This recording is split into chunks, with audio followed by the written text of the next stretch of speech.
Hello, once again, Rugilė, and Hello. thank you for your time. And let's start this conversation as a follow-up to the recent Telematics Connected Mobility conference in Vilnius. At the panel, What's Next for Mobility, from AI to Electrification, you shared valuable industry insights. Could you briefly summarize the essence of your message for those who couldn't attend the event? Yes, it was very insightful panel where we really had the whole globe represented. So a colleague from Middle East, Karim from a telecom company, and also a colleague from United States, Partha Goswami, who works for autonomous and AI field, and me representing Europe, of course. So we shared all the our insights on what the new trends are coming in mobility. And during the panel, we saw that there are such game changers and disruptors and very powerful forces that are shaping mobility and logistics industry to the unimaginable speeds and records. So basically, we saw that one theme is alternative fuels and electrification, and how we will move in the future in terms of what fuels we will use. Is it going to be electricity? Do we have something in the meantime before we completely switch? Another trend, of course, it's related to the connectivity and digitalization. So, of course, all these instruments and tools of telematics industry that really change the drivers and logistic companies industry so much, and it makes life already so much easier and so much more predictable, where the whole ecosystem can just plug in and take the data they need. So one big trend, this digitalization and connectivity is something that's shaping the industry very much. We also talked about autonomous, and I shared an example where I used to work for, I used to have a project for Vilnius city planning, and I remember talking to Dutch experts who said, 10 or 15 years ago, who said you should plan very narrow streets, and because but in 10 years, all the cars are going to be autonomous and we will move very efficiently. There will be no traffic jams, and this artificial intelligence and autonomous driving will really require much less space and much narrower streets. So really, I remember 15 years ago, the industry was looking so much more promising, and it looked like it's going to happen so much faster. But in our panel, I think everyone agreed that now we don't see that is happening at the levels it was supposed to happen, and it's actually taking very slow, and it's still in the infancy phase, and still so much more of aligning governance and standards and certifications and all this legal work across the globe needs to be done before we really, as a planet, we move to autonomous transport. So that was I just mentioned I think the main ideas we talked about. Okay, thank you for these insights. And now, if we look at the technologies shaping mobility, can we say that Europe is electrifying fast? And why is this happening so fast here? And why is it equally important for regions like the Middle East? So Europe has ambition to electrify fast and to become totally carbon neutral by 2050, and by 2030 to offset and reduce CO2 emissions like almost completely. But is it really does that mean that electrification is still happening very fast and record speed? On the other hand, we are seeing that we witnessed early adopters era where we saw the acquisition of electric cars and plugins and hybrids reach higher levels. But now there are talks that this early adopters era is slowing down, and Europe is rather looking what we can do so that massively we can switch to electric cars. And so, for example, our association is working with European Commission and with our government to comment what tools could be used to promote that. For example, there is this social plan for Europe, so how to encourage this lower income households to acquire to drive electric and to acquire a car that still costs a bit more than in a combustion engine cars. So I think now the challenge lies is how to reach these broad households and the massive scale, and to have populations switch their habits and acquire new cars. So one of the instruments is the social plan for low-income households, but also it's very important to promote change of corporate fleets as well. And there are possible instruments like tax incentives, VAT deductions, and all these kind of credits and fiscal instruments that Europe can use uniformly so that this corporate fleets of passenger cars get electrified, not to mention the heavy duty. For heavy duty, the situation is even more complex.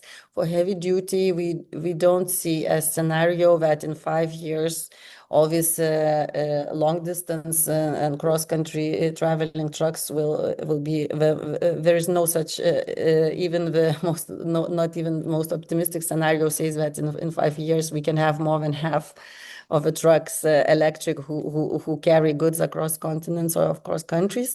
But we are seeing very interesting technologies that are cleaner and emit less CO2 in the meantime. So, for example, this biogas and biomethane is a very good alternative in the meantime, and it emits significantly far less CO2, at least 70% less. Also, HVO is an alternative in the near future to also not be emitting so much CO2. And it allows you not to use fossil fuel, but still use your ordinary car or truck. It's an alternative that our association members and our partners are very, very much discussing about. For example, Lithuanian railways acquired a very big amount of HVO to have the wagons run on a cleaner fuel so much.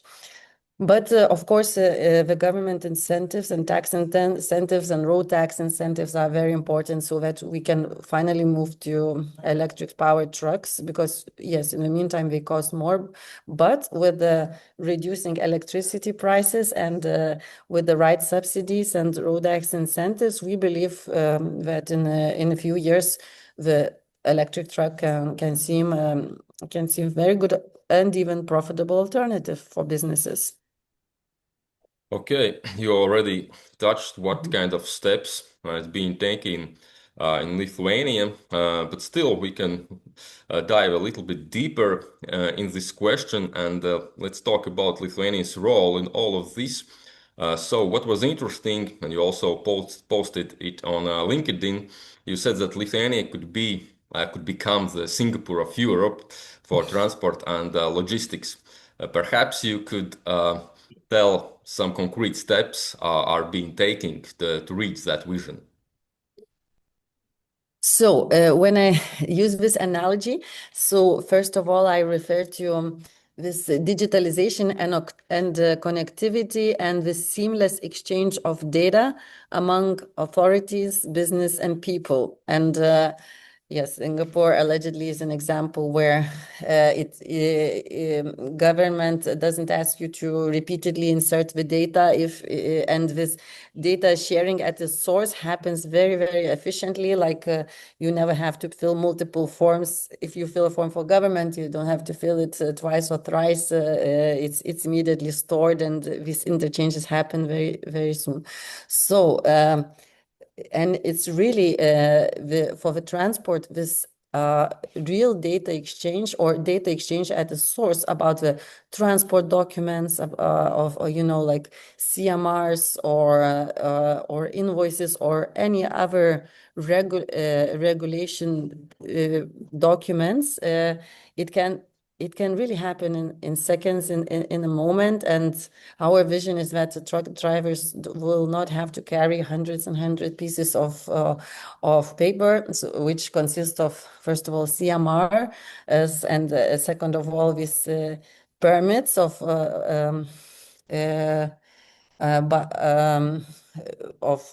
allowing a truck to enter your country. Apparently, those are also happening now only in paper. There's no digital way for countries to exchange these permits digitally. So our vision is that we eradicate all such paper versions that are left, and that we make Lithuania the first country to have completely seamless transport document exchange. And so we are starting from the CMRs and EFTI regulation. That's the European regulation. It's kicking off. The cutoff date is 2027, July 1st. And that's when all the countries of Europe will have, the authorities will be will have to accept data electronically and not ask business to present the data in paper. So we are working now with quite many of the European countries to implement that. For example, EFTI gates are being built as we speak in almost all European countries, and we are testing actually some EFT data exchange with Estonia, Latvia, Lithuania corridors. So Estonia and Finland are very active partners. Latvia is also on the way. So I am sure that actually our region, our part of Europe, for sure will do it, will be among the pioneers, the first ones to implement EFTI, completely seamless data exchange, and have it running smoothly. But of course, we look out for more. Once there is EFTI, we also need to digitalize customs data as soon as possible. And as I mentioned, with digital truck permits. And we see that the multi-country permits, this ECMT, are digitalizing completely in January 2026. So our vision, and actually we are the transport policy area coordinators for the Baltic Sea region, our vision is actually also to invite Latvia and Estonia on this journey to have these permits completely digitalized, because now at least our government exchanges these permits either by fax or by post with countries of Central Asia. And it's, we are in 2025, we can do it, like we can encrypt the data, we can do it completely digital, and it will be done. It's glad to hear that Lithuania is collaborating with neighboring countries and could also inspire with some very good initiatives, also others, and that you are on the same track. So it's really, I think, very successful and a good way how to move things forward in the region also. And finally, let's look at the bigger picture and the future. Looking, for example, 5 to 10 years ahead, what do you expect will be the single most transformative change in mobility and logistics, and how should businesses prepare for it today? What do you think? So I think, yes, in 5 to 10 years, we are going to witness less and less paper operations, and business will have to digitalize their their procedures of exchanging data. So we see it's very successful already in the field of telematics, like for example, with tacho reader data, it's already shared online, and rarely these reports are really in paper.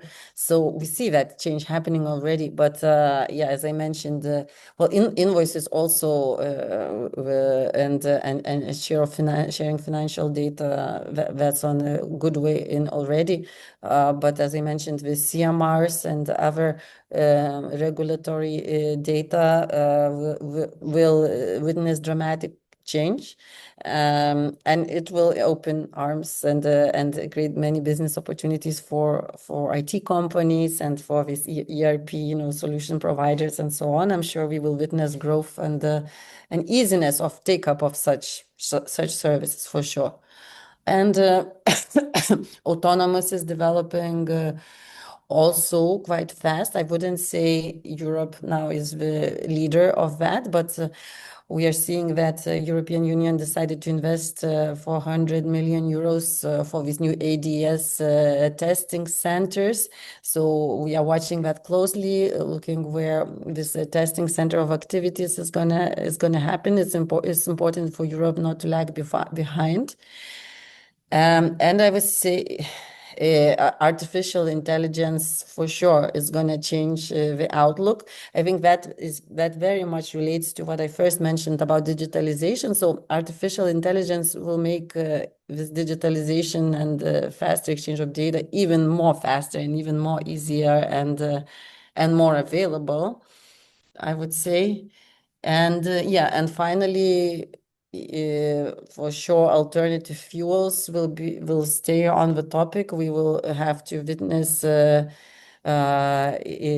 more upsurge of electric cars and alternative fuels. And I would say for us, especially for our Baltic region, is so important that we get less and less dependent on oil and gas, because as we are seeing, even if it's not buying directly from Russia, so much oil is actually still coming from there. So it's important for us, even for geopolitical reasons, to have this independency and to have to experience it in cost neutral way. So I think the prices of electric charging will become more and more lower and available for every type of business and every type of household. So I am confident we will witness changes in that.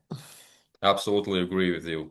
Absolutely agree with you. Also about the fact that Baltic states, one of the aim is to get as much as we can these alternative resources, just to be independent in these geopolitical situations.